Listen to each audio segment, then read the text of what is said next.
O assunto agora aqui no 3 em 1 é a polêmica em torno da revogação do Estatuto do Desarmamento. A lei brasileira, que entrou em vigor em dezembro de 2003, restringiu a posse e o porte de arma de fogo no país. Desde que foi adotado, o texto sofreu algumas alterações e as polêmicas em torno do tema só aumentam. Os críticos do Estatuto defendem que o texto original causa um impedimento para que os cidadãos disponham legalmente de armas de fogo e assumam a responsabilidade de zelar pela própria segurança, em vez de depender exclusivamente da segurança pública. Esse é o nosso tema de abertura, Vera Magalhães. Mas antes, Andreasa e Madureira, eu vou dar aqui o resultado da enquete que a gente chamou, ao longo da semana passada também. O 3 em 1 lançou a pergunta no Opinapan. Você é a favor da revogação do Estatuto de Desarmamento? Placar aqui, mais de 2.800 pessoas participaram aqui da nossa enquete. E o sim venceu com folga, viu, Andreasa? 72,77% dos usuários escolheram essa resposta. O não, 19,53%, 548 pessoas. E não tem uma opinião formada sobre o assunto, 6,81%. 191 pessoas votaram, não tem uma opinião. Eu começo com você, o Andreasa, nesse caso. Como é que você viu esse resultado e essa polêmica toda em torno do Estatuto? Patrick, a população brasileira é essencialmente e majoritariamente conservadora e zelosa de seus direitos individuais. Quando a pessoa se declara contra o Estatuto do Desarmamento, isso não significa que ela esteja a fim de ir imediatamente para as lojas e comprar armamentos e encher a sua casa de armas e depois sair atirando por aí. Ela apenas quer ter o direito de comprar armas, com os controles, é preciso ter algum controle. Essa é a questão.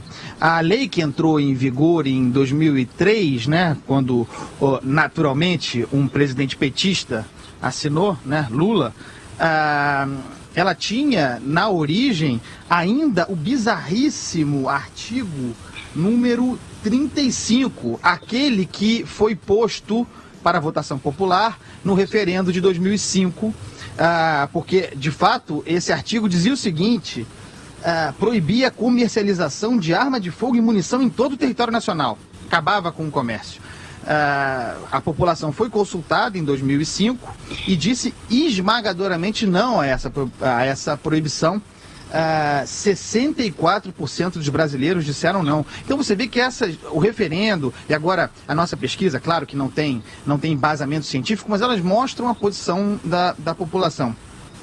A lei proíbe o porte de armas por civis, com exceção, está aqui expressamente, dos casos em que haja necessidade comprovada. Um desses casos em que há necessidade comprovada, em que há uma exceção, a regra é para aquele cidadão que more em lugares remotos, onde a segurança pública não é completa, não alcança em parte ou na totalidade. Para esses casos, comprovadamente, o cidadão pode ter acesso à arma para se defender. Mas aí eu lembro do caso do Espírito Santo, do estado do Espírito Santo, que está longe de ser uma área remota, mas que foi tornado remoto pela negligência, pelo motim da polícia militar, das polícias, da segurança pública, em que deixou a população completamente desassistida, desabrigada, sem segurança, o Estado que proíbe o cidadão a ter armas, a se autodefender, é o mesmo Estado que falta à população nessas horas, Então,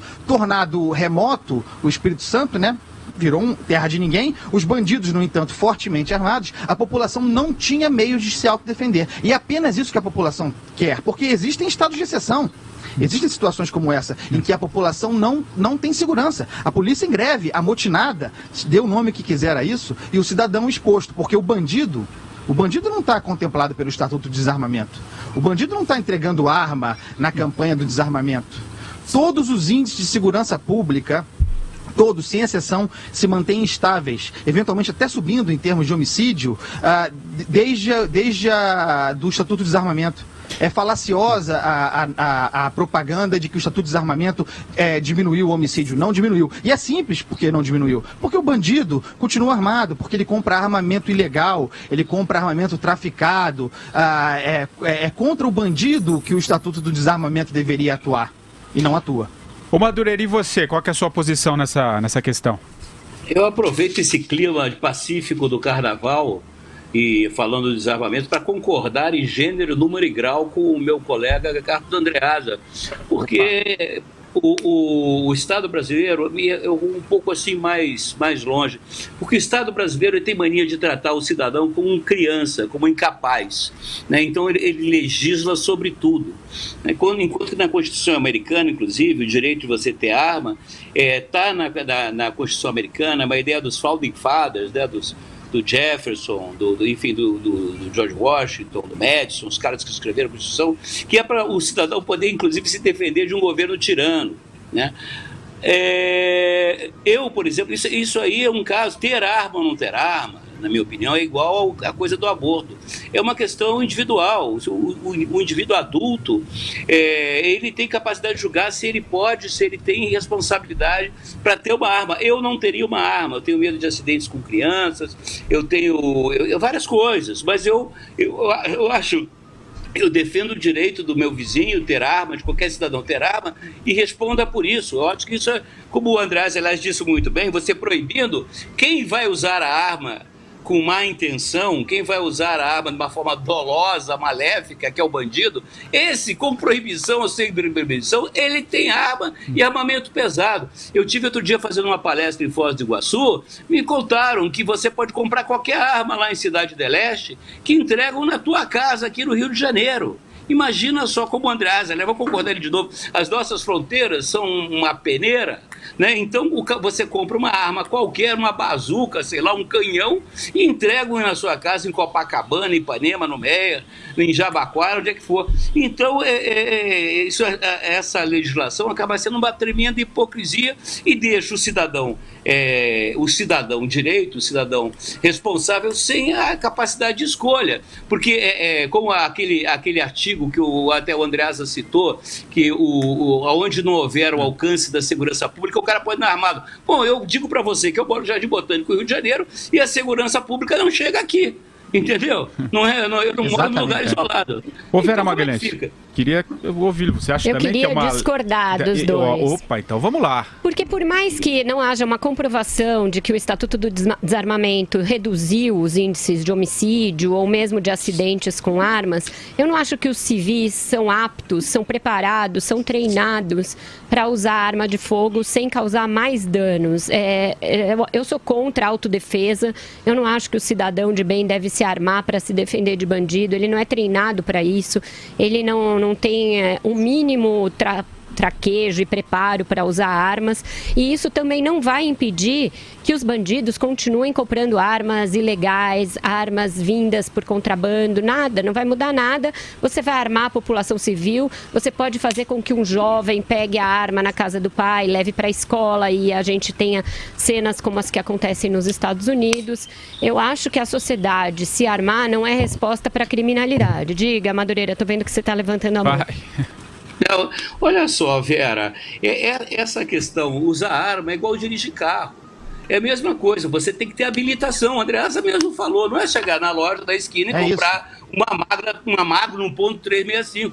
Você tem que mostrar que você tem habilitação para usar aquele armamento e você tem responsabilidade para guardar aquilo longe das crianças. Você se responsabiliza pelo uso daquilo. Se o teu filho levar para a escola, você é responsabilizado. Quer dizer, você vai tomar conta daquilo, assim como é um carro. O carro você tem que fazer... Se você for pego embriagado com arma... Se você for pego embriagado com arma, você é punido. Há uma série de punições. Não é qualquer um chega na loja e leva a arma para casa, não.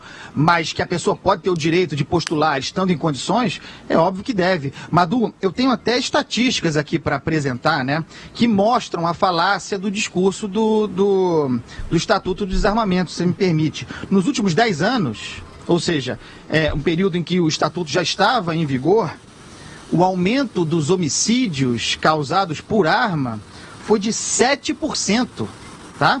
Depois do Estatuto, ao longo dos 10 anos, 7% de aumento. No entanto, 90% das lojas de armamento fecharam. O que o cruzamento simples desses dados mostram? Que quem está matando é o bandido. né? Mas esse não vai parar de fazendo a criminalidade aumentar. Este que não está contemplado pelo Estatuto do Desarmamento.